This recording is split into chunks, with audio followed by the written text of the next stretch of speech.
भारत में भूकंप का खतरा पहले से ज्यादा कहीं गंभीर है। हाल ही में ब्यूरो ऑफ इंडियन स्टैंडर्ड्स यानी बीआईएस के जारी मैप से खुलासा हुआ। सीस्मिक जोनेशन मैप ने एक तरह से पूरे देश को हिलाकर रख दिया। इस देश नक्शे में हिमालय की पूरी श्रृंखला कश्मीर से अरुणाचल प्रदेश तक अब सबसे ऊंचे खतरे वाले जोन 6 में आ गई है।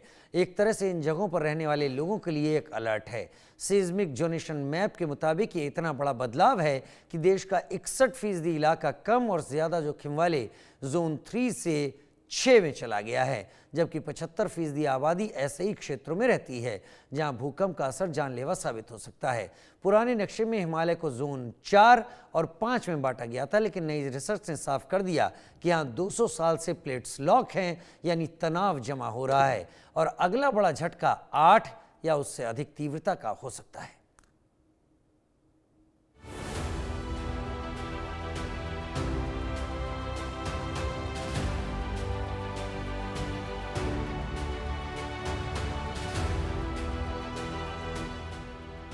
देश के नए भूकंप के नक्शे से हड़कंप, भारत पर भूकंप का अटैक, 75% आबादी की टेंशन बढ़ी, 75% आबादी रिस्क में फंसी, प्लेट्स फटने को तैयार, भारत पर भूकंप का खतरा पहले से क्यों बढ़ गया? भारत एक ऐसा देश है जहां भूकंप का खतरा हर कोने में छिपा है। भारत में भूकंप का खतरा अब पहले से कहीं ज्यादा गंभीर हो गया है। हाल ही में ब्यूरो ऑफ इंडियन स्टैंडर्ड्स यानी बीआईएस के जारी नक्शे से इसका खुलासा हुआ। इस नक्शे की कुछ तस्वीरें आपको भी डरा सकती हैं। दरअसल इस नक्शे में देश भर में भूकंप से होने वाले खतरों की जानकारी दी गई है। सिस्मिक जोनेशन नक्शे ने एक तरह से पूरे देश को हिलाकर रख दिया है।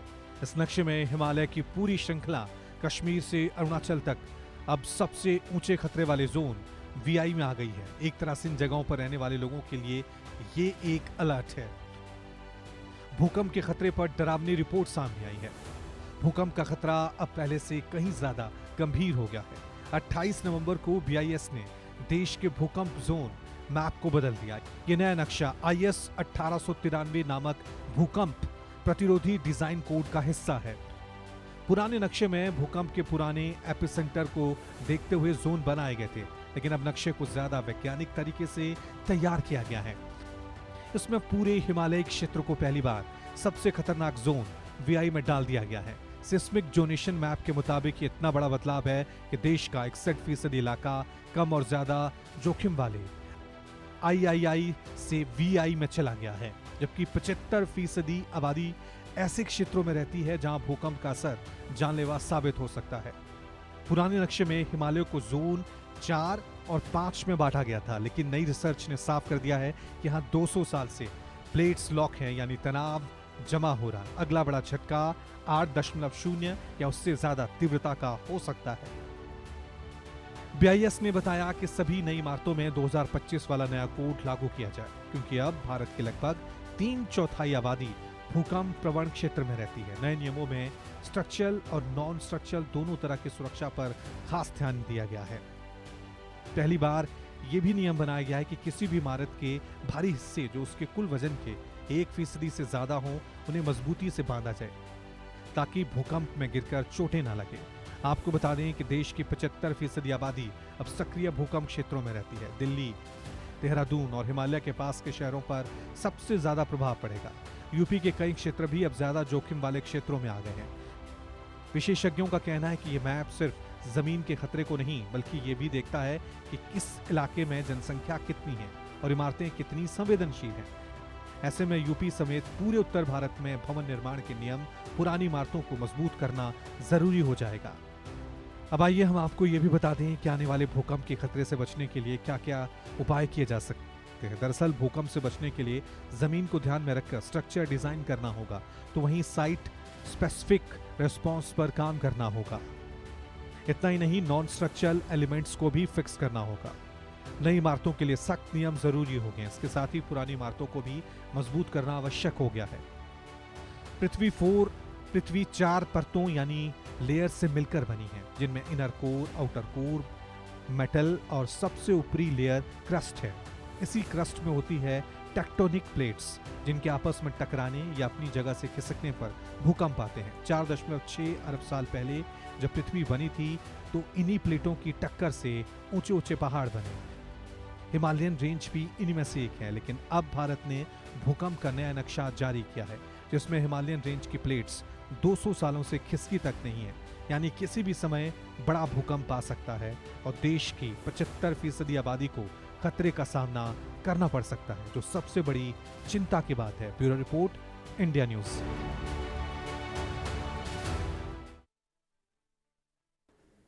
डॉक्टर विजय कुमार जोशी, पूर्व director geological survey of India, हमारे साथ इस वक्त जुड़ गए हैं। डॉक्टर जोशी, बहुत स्वागत है आपका, लेकिन इस डर के साथ स्वागत कर रहा हूं कि यह रिपोर्ट मुझे भी डरा रही है। ये फ्रेश रिपोर्ट है, नई तकनीक के साथ बनाई हुई रिपोर्ट है और अध्ययन करने में नए इक्विपमेंट्स, नए इंस्ट्रूमेंट्स का इस्तेमाल हुआ है। ये रिपोर्ट हमें कितना चेताती है? मेरी आपसे देहरादून को लेकर कई बार बात हुई है और तब आपने बताया कि वहाँ पर उन चीज़ों का कभी ध्यान नहीं रखा गया जो वाकई होनी चाहिए थी। तो ये देहरादून ही क्यों, ये पूरे देश में हो रहा होगा। और अब ये रिपोर्ट हमें कितना डराती है, हकीकत के कितना नज़दीक ले जाती है? डॉक्टर विजय। देखिए, केवल देहरादून ही नहीं है, आप ठीक कह रहे हैं। हिमालय क्षेत्र पूरे जितने हैं वो सभी बहुत बड़े खतरे में है। अब वो खतरा जहाँ आबादी का दबाव ज़्यादा होता है वहाँ बढ़ जाता है।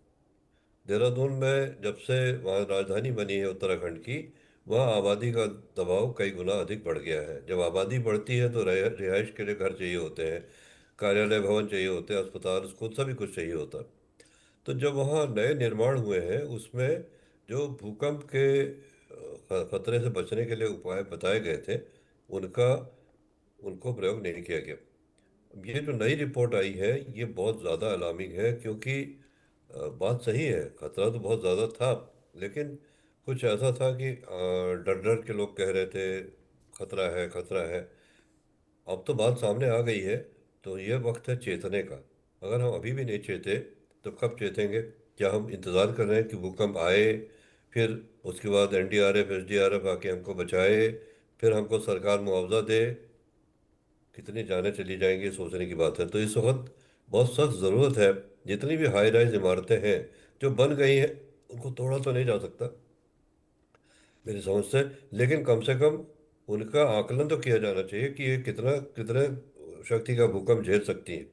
जो पुरानी इमारतें हैं उनका, अगर वो भूकंप रोधी बनी है तो भी उनका आकलन करके जहाँ भी ज़रूरत हो वहाँ रेट्रोफिटिंग की ज़रूरत है। बहुत सी इमारतें, अस्पताल, स्कूल्स, ब्रिजेस ऐसे होंगे जिनको रेट्रोफिटिंग की ज़रूरत पड़ेगी, क्योंकि जहाँ लोगों का दबाव ज़्यादा होता है, स्कूल में बच्चे होते हैं, दिन के टाइम में, स्कूल के टाइम पर भूकंप आ गया तो बताइए अनर्थ हो जाएगा। उसी तरह से मंदिर, मस्जिद, गुरुद्वारे जहाँ भीड़ होती है, मॉल, सिनेमा हॉल, जहाँ भी भीड़ होती है, उन सब जगहों का बहुत ज़रूरी है भूकंप के लिए एक ये क्या कहते हैं, भूकंप के वास्ते कितना भूकंप ये झेल सकती है, कितने शक्ति का भूकंप ये झेल सकती है। तो ये सब बातें हैं, और ये जो नया आया है भूकंप का मानचित्र, अब ये तो मजबूर करता है सबको सोचने के लिए। इसमें सरकार को भी चाहिए, जो भवन निर्माण में जो लोग लगे हैं उनको भी चाहिए, कम से कम अपने अपने भवनों की तो सुरक्षा का इंतजाम कर दें। जो निर्माण जो उनके भवन निर्माण में है इस समय, वहाँ कम से कम पूरा इंतजाम कर लें, देख लें कि उनकी क्या सही बने हैं कि नहीं बने हैं। तो ये सब सोचने की बातें हैं, इस पर एक्शन होना ज़रूरी है, बहुत ज़रूरी है। वाकई, लेकिन लेकिन जो इस रिपोर्ट ने एक जो ग्रेडिंग होती है, उस ग्रेडिंग में पहली बार 6 जोन को भी कंसिडर किया है। जो 4th और 5th जोन की बात होती थी, अब 6 जोन तक हिमालयन रीजन को ले गए हैं।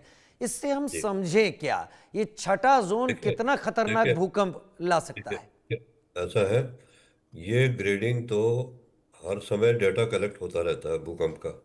कई सेंटर बन गए हैं भूकंप के, पहले नहीं थे इतने सेंटर, अब बहुत जगह डेटा कलेक्ट होता है। वो हर समय राउंड द क्लॉक 24 घंटे कलेक्ट होता रहता है। उस डेटा की जब एनालिसिस की जाती है तब पता पता चलता है कि जो जोन 5 में जिस एरिया को रखा था वो अब जोन 5 से कहीं अधिक खतरनाक हो गया है, जोन 6 में चला गया है। यानी कि जहाँ भूकंप का खतरा एक था, वहाँ भूकंप का खतरा अब 10 हो गया, यूँ समझिए, बहुत ज़्यादा हो गया है। तो ऐसे में तो अब खतरा तो है, लेकिन खतरा है कहने से तो खतरा टल नहीं जाएगा ना। ये देखना है कि हमारी इमारतें कितनी सुरक्षित हैं, कितनी नहीं सुरक्षित हैं, और भूकंप की स्थिति में हम क्या कर सकते हैं, बचाव कैसे कर सकते हैं।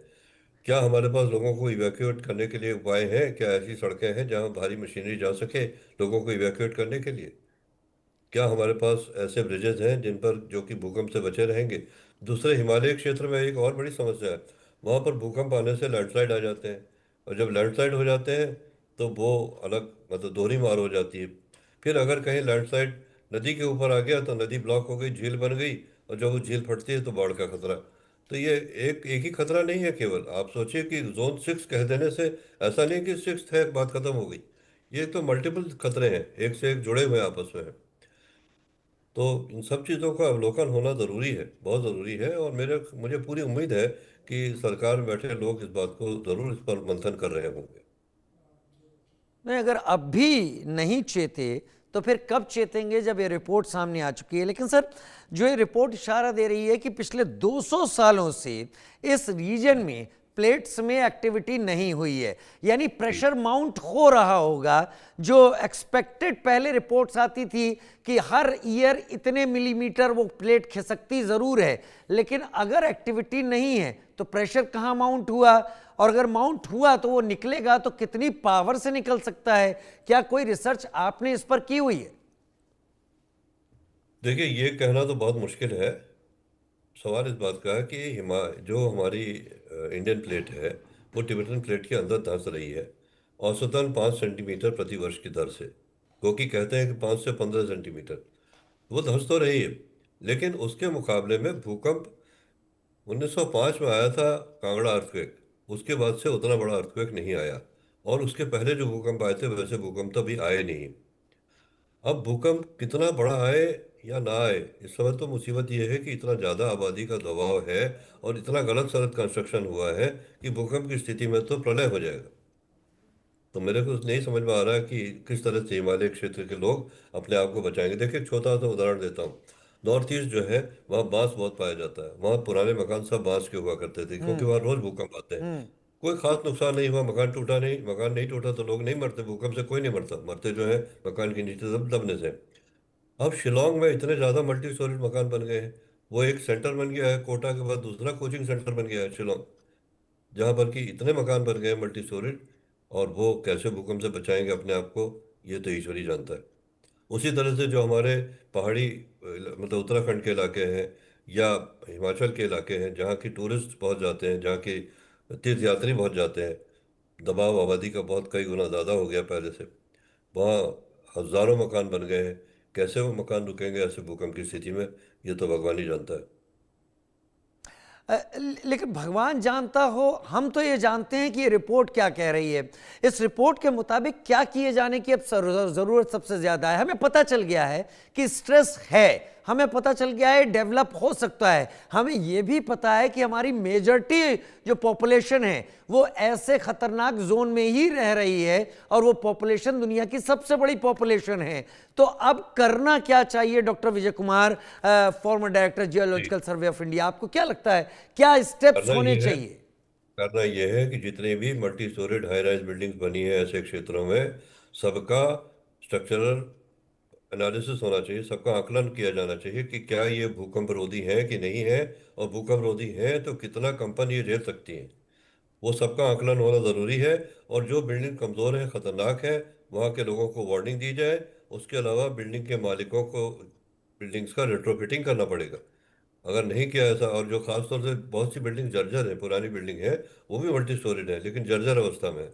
जो बहुत पुरानी बिल्डिंग है, मेरा अपना खुद का मकान जो है वो 200 साल से अधिक पुराना है, वहाँ कई भूकंप उसने झेले हैं, कभी कुछ नहीं हुआ, क्योंकि वो बनाया स्ट्रक्चर, उसका आर्किटेक्चर ऐसा है कि भूकंप से उसको आसानी से असर नहीं पड़ेगा। हम्म। लेकिन जो नया आर्किटेक्चर हमने वहाँ पर, यहाँ का आर्किटेक्चर, मैदानी क्षेत्र का आर्किटेक्चर हमने वहाँ जाके लागू कर दिया है, वो हमने गलत किया है।